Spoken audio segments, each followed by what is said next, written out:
is like a good night from him, like from a shot diet perspective? Like what type of shots?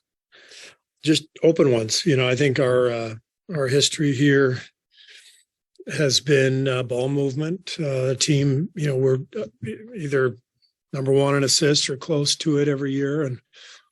And when the ball moves, we tend to play better offensively. And Clay is the beneficiary of that often. So I think as he just looks for simpler actions, if he's got the ball and nothing's there, just moving it on, the ball is going to find its way back to him and he'll get better shots. And that's the process that will unfold here, I think, in the next couple of weeks.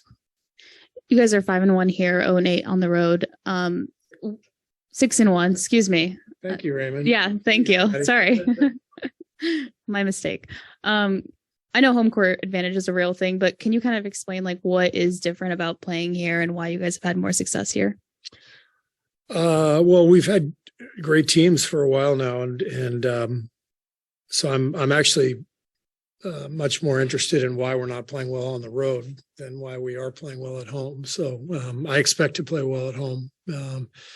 We've got a good record here over the years, and we got good players, so great fans. No reason why we shouldn't control our home court, but we got to start putting it together on the road too. Steve, you guys have been preaching defensive fundamentals now for a few weeks, at least this season. What will show you that those preachings are being actually absorbed and applied?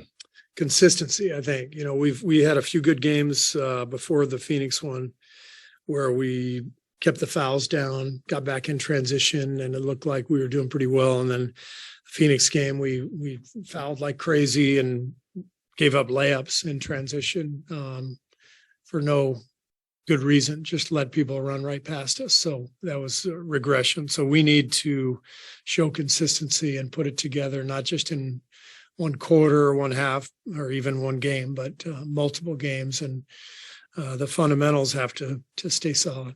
And different teams have different philosophies on keeping other teams' opponents off the offensive glass. Some teams want to get going, and some teams want to fight guys off. What do you guys want to do in terms of just keeping teams from getting those second chance and third chance rebounds? We want to box out anybody in the area. So I think one of the issues is we've been missing box outs, and then another one is that our guards are leaking out instead of going to the elbows. The guards really need to be drifting towards the play, not away from the play. Right now, there's a lot of drifting away from the play, trying to get out in transition instead of securing the possession first. You guys have gone from top 6 to bottom 5 in that category, defensive rebounding. You're mentioning some of kind of the schematic reasons. Is there any personnel reasons? Otto was a good rebounder. Gary rebounded well for his size. How much of that has been a problem? Rebound is a big problem. So we've got to get better with that. Doesn't matter who was here last year or the year before. None of that matters. What matters is the guys here right now. And they all have to take it upon themselves individually and collectively to get better, because it's a huge problem for us right now. You mentioned the road record. Obviously, you've been asked about this and you've talked about it, but what are some commonalities? It does seem, obviously it's going to be tougher on the road than it is at home, but does it seem like your guys get like hit and don't get up as often? And certainly not as much as they've done in the past. Is it like an emotional thing, or is it what are the things that you can list? It can be. I thought it was the other night, which was why I was upset after the game. I just didn't feel like we competed and responded when we needed to. But it's not like that every night. I think the bigger problem is just defense. If you're poor defensively, it's really hard to win on the road.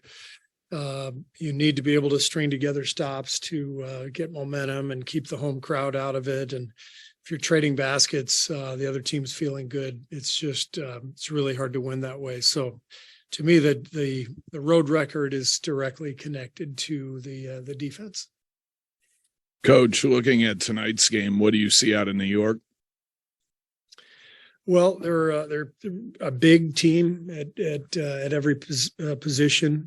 Brunson is not tall, but he plays big. He's he's kind of a bully in the paint. He's got great footwork, understands how to knock people off balance and hit that little fadeaway. They've always given us trouble, the last few years under Tom with their pick and roll game, getting the ball to the middle of the floor, down the gut, and then having their lob threats. I don't know if Robinson's playing tonight, but Sims, huge lob threat. Hardenstein as well can hurt you there. So they've been really solid the last few years, and we've got to make sure we handle that pick and roll game. Moody got a DMV game 1 of this season. He kind of was surprised. Who's that? Moses Moody. Moses, yeah. And has not really been in the rotation, 1 or 2 games, but has been back out. And I'm not asking you to list all the details, but what is he not doing, whether it's on the practice court or in the games, that has kept him on the edge of the rotation all season so far? I think it's more of a numbers thing than anything, where he's playing behind some vets, and when you get to that spot in the rotation, there's a number of people who could play each night, whether it's Kuminga, Lamb, Dante. Moses still a young player, so he's got to learn from his mistakes, but he needs to play and to be able to play through those mistakes too. So, and I would say what I've talked to him about is he can't be a high turnover guy. Steph and Draymond are going to be our turnover guys. They're going to have the ball in their hands all the time, and they're allowed to turn it over. Moses isn't allowed to, be a high turnover guy. And I think he's learning, when you get into the paint in the NBA, these shovel passes in traffic are not going to work. And so it's good that he's figuring that out and learning, but he's got to advance from there, and it's got to be either a lob or a bounce pass in traffic, and then possibly just a kick out and not try to make the spectacular play. I think those have been issues. And then fouling too. He's been prone to fouling. So those are areas where he's got to continue to improve. But more than anything, like I said, it's a numbers thing. We can't play everybody. So I'm trying to give different guys a chance and go from there.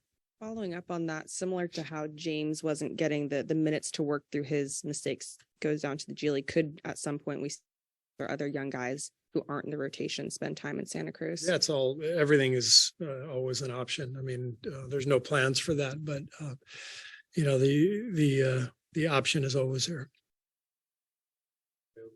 Yeah, I think so. I think he's probable. Have you heard anything? Okay. Thanks.